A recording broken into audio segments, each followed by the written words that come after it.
A young boy named Max introduces Ani, his childhood friend. He explains that Ane was always there for him during every first experience of his life.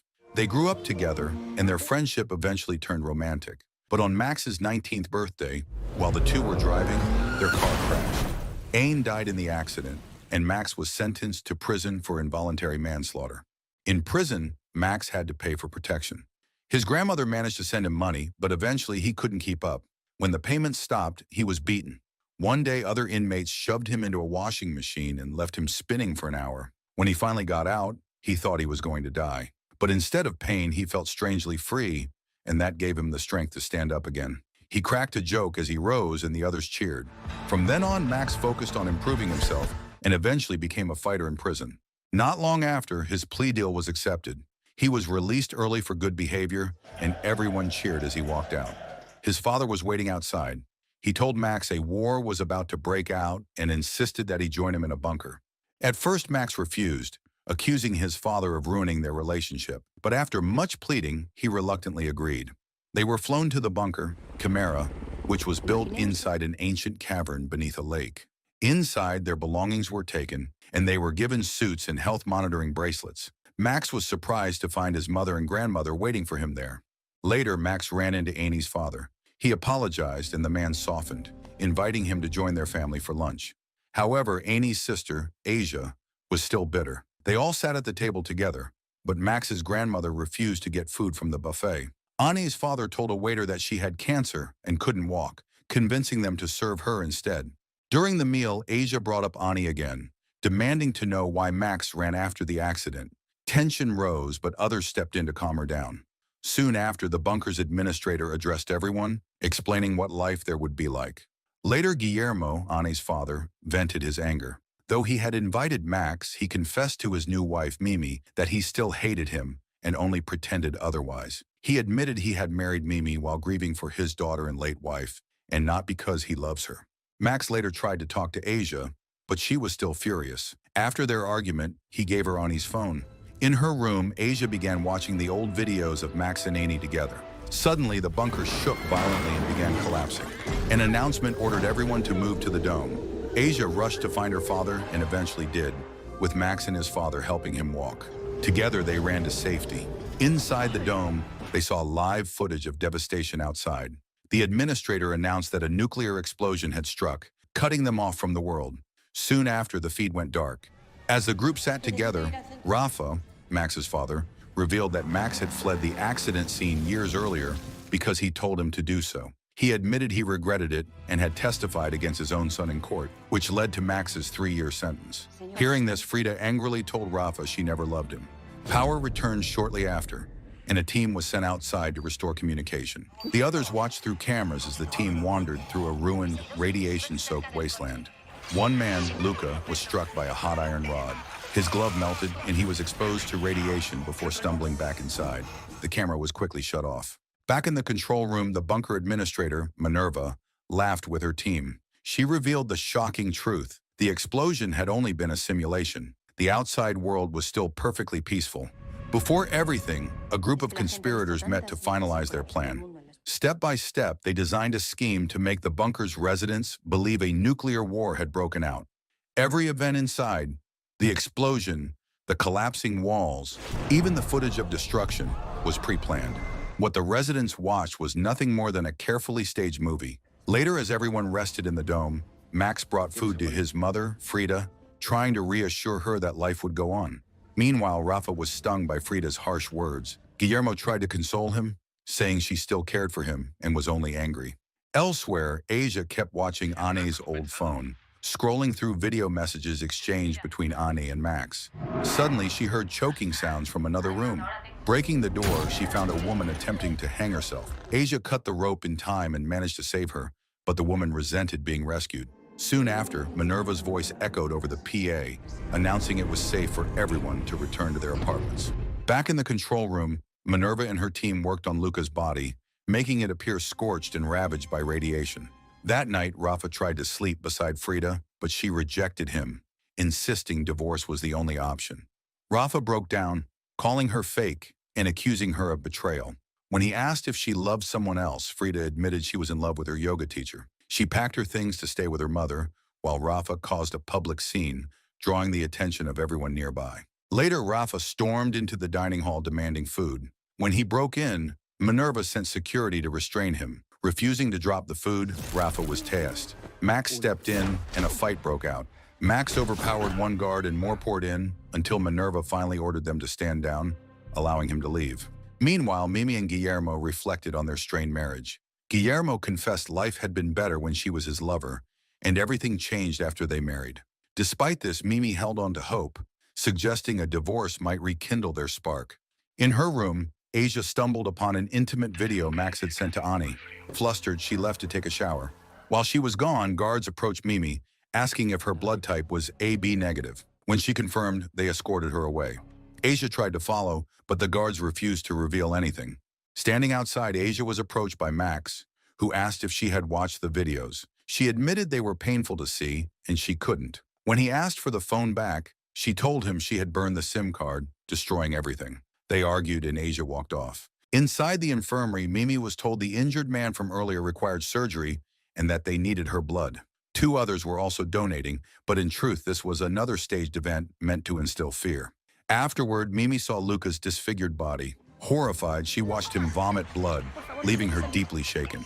Outside, she shared her fears with Asia, who realized the truth. They were trapped and could not leave. In the control room, the conspirators celebrated their success. But one of them, Julia, was overcome with panic. Minerva followed her and tried to calm her with a kiss, but Julia pushed her away, insisting she wanted out. She threatened to expose everything to the bunker's residents if Minerva didn't let her leave. Their argument escalated until Minerva's brother Zero appeared, offering Julia medication. Furious, she reminded him that she was his doctor, not the other way around. Without hesitation, Zero shoved her violently. Julia fell to her death. Guillermo's background is revealed. Born into a wealthy family, he inherited and expanded the business empire, eventually becoming the head of 64 companies and an influential figure. During the bunker's planning phase, Minerva and her team studied a documentary about his life. She expressed her hatred for the rich, remarking that revolutions in Russia and France had changed everything once. But such uprisings were no longer possible. Since they couldn't fight capitalism, they decided to infiltrate it instead. That was how their plan began. The next morning, Julia's body was discovered. Garcia demanded to see the security footage. Meanwhile, in their quarters, Frida argued with her mother, saying she wanted to start fresh without Rafa and repair her broken relationship with her as well. Garcia examined the footage. Despite the reality, the video appeared to show Julia jumping on her own, ending her life. In the cafeteria, Rafa struggled to find a seat since he was not allowed to sit at his family's assigned table anymore. Soon after, Minerva called an emergency meeting. She announced that Luca had died from radiation exposure and Julia had ended it for herself due to anxiety. She told the group their situation was no longer temporary. She revealed that food rationing had begun and publicly scolded Rafa for his outbursts. She also accused Max of fighting a guard and ordered him to return the taser he had taken. Later, Guillermo spoke about Ane. Asia, restless, tossed a spoon into the garbage chute. Curious, she asked a staff member where the waste went. He said it was a restricted area, but she pleaded, claiming she had accidentally thrown away her sister's bracelet. In a flashback, Garcia questioned how they could make so many people vanish without raising suspicion. Minerva explained her solution. Each person would send video messages saying they were away on a vacation. For anyone who pressed further, the bunker's AI, Roxanne, would handle the deception. Back in the bunker, Guillermo received an urgent call, but instead of answering, Roxanne mimicked his way of texting and responded. Asia and the staff member descended into the waste disposal area. When the compactor switched on, he urged her to leave, but she kept searching. Pretending to have found the bracelet, she finally left. Outside, the staff member confronted her. He had seen her pick up a phone. Asia confessed it was Anne's, which she had thrown away earlier because she couldn't stand Max's messages. Later, while Max was playing basketball, Minerva sent guards to retrieve the taser. Distracted by memories of Julia, she pulled Zero aside. He apologized, admitting he hadn't meant to push Julia and was stable on his medication. He asked if she wanted him removed from the project, but she refused. To comfort herself, she turned to Julia's simulation, which Zero had been refining for 5 years to perfectly replicate her. This was what made the footage that Garcia saw jump earlier.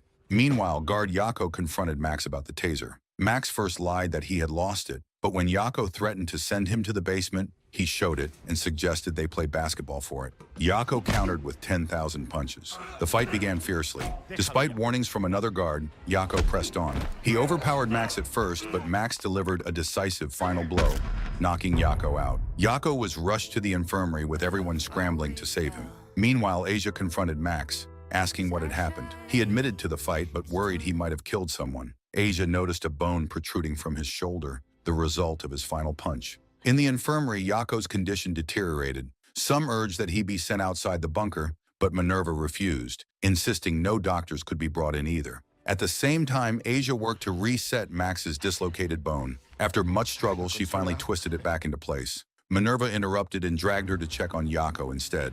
Examining him, Asia realized the problem and administered medication to raise his heart rate. Yako's heartbeat stabilized, and he opened his eyes. Meanwhile, Guillermo's phone continued to ring. The same man who had left a voice message now sent a video, stressing how urgent it was. He insisted Guillermo call him immediately, saying it was something they had been waiting 20 years to accomplish. Elsewhere, Minerva approached Max, accusing him of killing a man, only to say they had resurrected him. Max defended himself, saying it was self-defense, then demanded to know why the bunker felt so much like a prison. Without answering, Minerva took the taser, declared that weapons weren't allowed, and shocked him until he collapsed. She then ordered staff to stitch him up. Meanwhile, the residents were brought to the highest level of the bunker and seated at desks. With the antennas damaged, they were instructed to use auxiliary transmitters to send distress signals. Each person was given a radio. Rafa attended a group therapy session where he described how talking to Roxanne in the mornings felt eerily similar to conversations with his wife. He confessed that even before she left, he had been alone all along.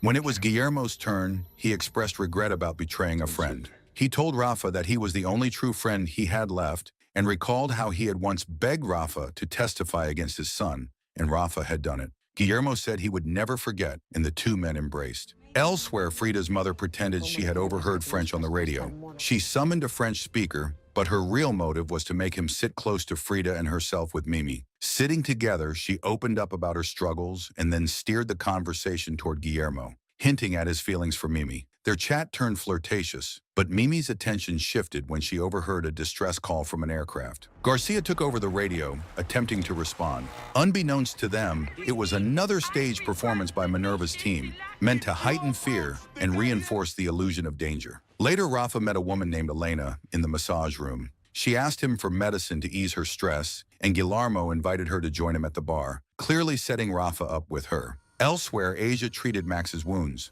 As he looked at her, he kept seeing Annie, since Asia repeated phrases lifted from Annie's old recordings. As Asia began stitching, the tension grew unbearable for her. She stormed out, unable to continue. Meanwhile, Guillermo's friend Oswaldo sent another urgent message, threatening to come find him if he didn't respond. To buy time, Minerva devised a plan: create a virtual replica of Guillermo to handle the call. When the video call began, the replica explained away Guillermo's silence by claiming it was late in the Philippines. Oswaldo revealed that Orduna had finally agreed to sell. Lacking an immediate response, the team faked a network glitch while Roxanne gathered data.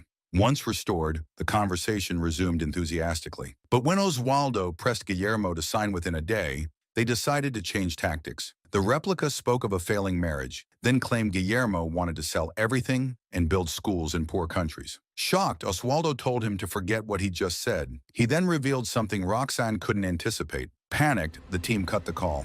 Later, Max confronted Asia about abandoning him mid-treatment. She lashed out, calling him a monster who had ruined her family's life. She said she hated him, yet as she was speaking those words, she was fantasizing about kissing him. Fighting the impulse, she walked away after delivering her cruel words. The team continued trying to decipher Oswaldo's message. He had mentioned BJ3, but Roxanne couldn't determine what it meant.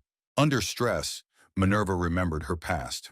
At age 12, she went to pick up her younger brother Zero, who was being bullied. Furious after seeing an R scrawled on his uniform, she attacked his tormentors. Back home, they discovered their mother had abandoned them, leaving a note saying she couldn't be a mother.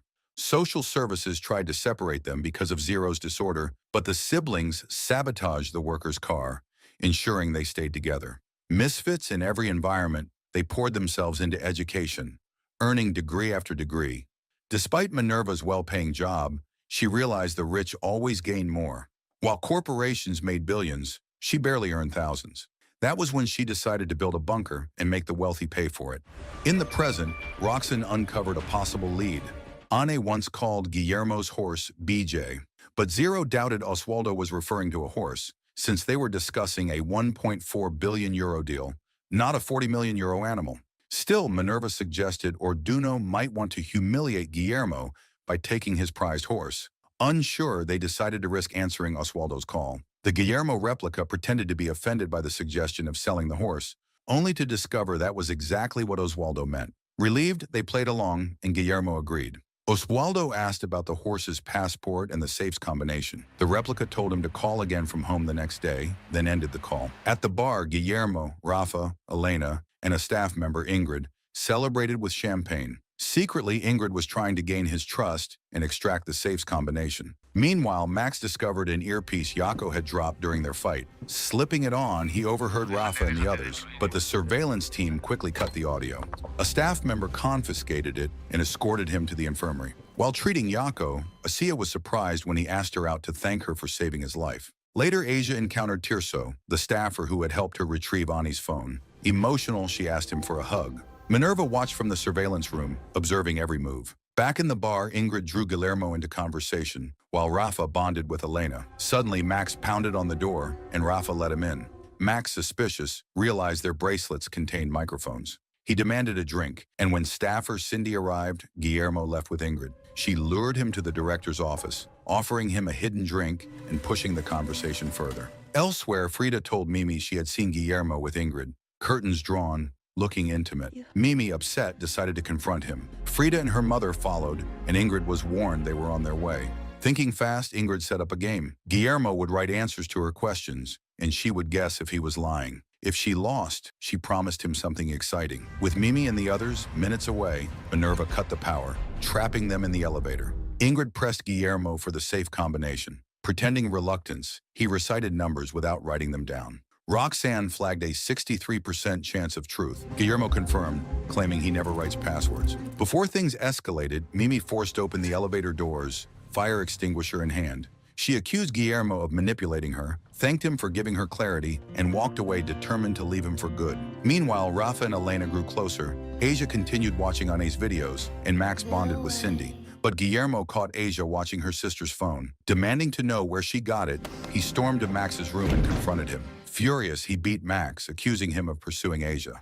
Frida intervened, striking Guillermo with a vase. Bleeding, Guillermo apologized to her.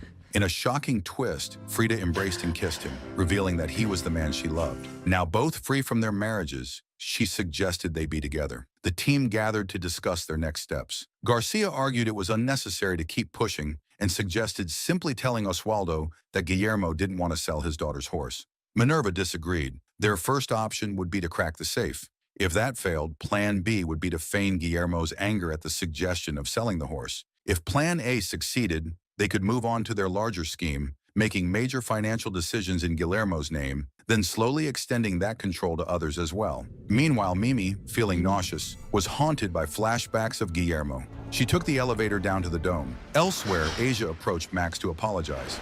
He lashed out, accusing her and her family of clinging to the past. Turning cold, he told her he felt nothing but hate toward her. He reminded her that she had always mocked her sister's love for him as superficial. He walked away, leaving Asia shaken. Returning to her room, she felt ill, overwhelmed by reflection, and finally realized she had always been in love with Max. At Guillermo's house, Oswaldo asked for the 8-digit safe code. The team only had 7 numbers, but they gambled by giving them anyway. Oswaldo realized the number is Ani's birthday and filled in the missing digit himself. With the safe open, the replica instructed Oswaldo to purchase a young company in Bangkok. It is a unicorn, meaning it is valued at over 1 billion euros. Minerva's vision was to start more such companies, worth around 850 million euros, with untraceable funding. Back in the bunker, Rafa returned in the morning. When Max asked where he had been, Rafa admitted he'd slept with Elena. Max told him his relationship with Frida had never been real and urged him to move on. Later, Max confronted Minerva directly about the microphones and cameras. She defended the surveillance, saying no one knew how long they would be trapped and order had to be maintained. As she spoke, Max discreetly hooked his foot on a plug and pulled it, knocking her laptop to the ground. While she was distracted, he swiped a book from the shelf. Down in the dome, Mimi grew worse. Feeling suffocated, she tore at her clothes and collapsed, unable to breathe. At the same time, Frida and Guillermo were together, growing more intimate. In her room, Asia crawled under her bed, gasping for breath. Back at the dome, Mimi tried to stand but couldn't. Later, Frida asked Guillermo to apologize to Max. After Guillermo left, she called Ingrid over for a massage but then confronted her. Accusing Ingrid of being with Guillermo, she threatened to smash her head with a fire extinguisher if she didn't stay away. Guards noticed a television switched on in the dome and then spotted Mimi lying on the floor. Minerva rushed to her with Jaco, then informed Asia. In the infirmary, Asia relayed Mimi's symptoms to Roxanne for diagnosis. The AI listed 76 possible illnesses. Asia provided blood and urine samples, and Roxanne finally narrowed it down: hepatic encephalopathy. Asia was stunned. She asked about dialysis, but Roxanne confirmed there was no machine and no other alternatives. Soon, Guillermo arrived. Asia told him Mimi's liver was failing. Antibiotics might buy time, but if her body didn't respond, she would die within 72 hours. Guillermo later apologized to Max for beating him earlier. Understanding the pressure he was under, Max forgave him. Guillermo confided his fear of losing Mimi, and Max reassured him they would find a way. He then approached Asia, who was sitting on the floor, and quietly asked her to walk with him. Max and Asia slipped away to a private spot. Max pulled out a stack of cards, each with messages written on them, telling her to play along because they were being listened to. He discreetly pointed to the bracelet, signaling where the microphone was. On the cards, he explained that he had asked Minerva about going outside to get a dialysis machine, but she had refused. Out loud, however, they staged a conversation as if they were confessing their love, pretending to finally give in to their feelings. The guards monitoring the audio were convinced the two were romantically involved, not conspiring. Secretly, Max suggested disabling the security system first, then shutting down Roxanne. They agreed to meet in an hour, with Asia tasked to bring surgical tape and a Bluetooth speaker. Jaco, listening in, grew furious. He thought he had Asia under control. Later, Asia checked on Mimi, who seemed a little better. Victoria, Frida's mother, asked if Mimi could come home with her, insisting her personal nurse, Antonio, was skilled enough to care for her. Meanwhile, Guillermo's replica contacted Oswaldo about the new investment. Oswaldo was skeptical, calling it just another startup, but didn't suspect anything unusual. Guillermo instructed him to begin negotiations at 720 million euros, not exceeding 850 million euros. Then the call ended. Max went to Rafa, warning him that Asia would be coming to his room and asking him to stay quiet about it, especially to Guillermo. In return, Rafa shared a secret he had never told his son. After Ane's death, Guillermo confronted him about arriving at the crash site so quickly. Rafa admitted he had been following Max that night because Max was drunk and it was raining. By the time he arrived, Ane was already dead. Guillermo then pressured Rafa to testify against Max. When Rafa refused, Guillermo threatened to have Max killed. Shocked, Max asked how his father could remain friends with someone who threatened his son. Rafa insisted it was complicated. Max admitted he had stopped trusting him after the trial, but at least now he finally understood why. Elsewhere, Victoria comforted Mimi by offering her a cigarette, then applied a morphine patch to her neck. While playing basketball, Guillermo confided in Frida. He said his priorities were his daughter first, then friendship, then love, meaning he couldn't go public with their relationship for Rafa's sake. Disappointed, Frida kissed him and told him it would be the last time unless he changed his priorities. Back in Max's room, Asia joined him. To fool Roxanne, Max turned on loud music, pretending they were about to be intimate. Beneath the cover of noise, he shared his plan to reach the surface and get the dialysis machine. Asia confessed that when she said she hated him, she hadn't meant it. Max then revealed he had once found an emergency exit in the ceiling. All they needed was a distraction to reach the staircase. Asia replied that she knew how to make a bomb. Together, they began discussing how to shut down Roxanne, though Asia grew increasingly distracted by Max's closeness. Elsewhere, Frida called Jaco aside to discuss his fight with Max. She asked him to apologize, but their conversation escalated into intimacy. Meanwhile, Oswaldo visited the startup office for the investment. Finding it generic, he called Guillermo to complain it looked like every other small company. He revealed they wouldn't buy it. Someone else had already made a better offer. The buyer was Luca, the guard everyone believed had died and been removed from the bunker. At the same time, Max and Asia drilled into Roxanne's system, finally disabling it. Communication between Guillermo and Oswaldo was abruptly cut. On Oswaldo's screen, Roxanne's name appeared, leaving him baffled about who or what Roxanne was. Oswaldo called Guillermo and left a message telling him he was returning to Spain. He no longer wanted to stay involved. Meanwhile, Max and Asia carefully covered the hole they had drilled. When Roxanne came back online, the AI didn't detect any faulty connections. Guillermo's replica, later called Oswaldo, asking if he was truly leaving. Oswaldo replied that they would find another unicorn, but the replica insisted he had already booked a suite and that Oswaldo could meet the CEO tomorrow. Reluctantly, Oswaldo agreed. Elsewhere, Max confronted Jaco, threatening him for asking Asia on a date. Jaco provoked him by admitting he had slept with Frida. Furious, Max fought him, giving Asia a chance to quietly take something from the table. Afterward, Max confronted his mother. He accused her of Jaco, then revealed he knew about Guillermo. He lashed out, calling her selfish and a liar, like her own mother. Shaken, she was left distraught as Max walked away. Heartbroken, Max broke down in front of Asia, who held him to comfort him. Meanwhile, Victoria and Mimi, high on morphine patches, grew close and eventually kissed. Back in his room, Max crawled under his bed covers, and Asia followed. He confessed he had never been wanted, that he was disgusted by his family, and that he longed to live in the real world. Later, he told Rafa that his mother had been in love with Guillermo for 28 years, that he had always been the love of her life. Returning to Asia, he said he wanted to be intimate, but not under surveillance. He cut off his bracelet, promising Minerva through the device that he would put it back on afterward. Jaco overheard this, furious, but Minerva dismissed it as two kids wanting privacy. Guillermo searched for Mimi and found her asleep with Victoria.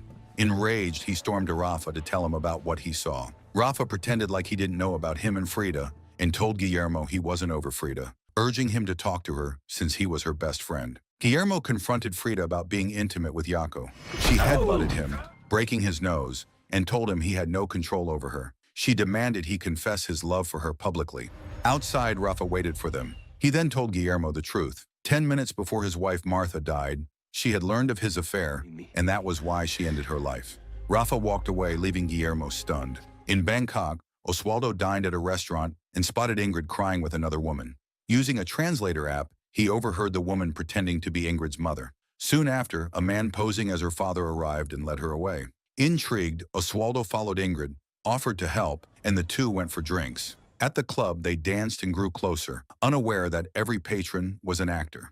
Back in the bunker, Asia told Tirso she was with Max now. Tirso didn't judge her but asked why she was with someone so violent. At that moment, Max appeared behind him and strangled him, while Asia injected him with a needle. Tirso collapsed. Asia disguised herself in his clothes and walked out. In Bangkok, Ingrid and Oswaldo went to her room and nearly got intimate, but she left suddenly after a phone call, giving him her Instagram before disappearing. The next morning, Oswaldo received a call from Guillermo's replica, urging him to close the deal immediately. Meanwhile, Max and Asia built their bomb. At the company office, Oswaldo prepared to sign the deal, but Luca appeared, offering 900 million euros. Determined, Oswaldo raised his bid and signed. Yet before the transfer was complete, Max and Asia disabled Roxanne, severing all communication. Despite the cut, the money reached their account. At that exact moment, the bomb exploded, creating chaos in the bunker. Max prepared to escape through the emergency exit. The bunker descended into disorder. Max and Asia coordinated quietly,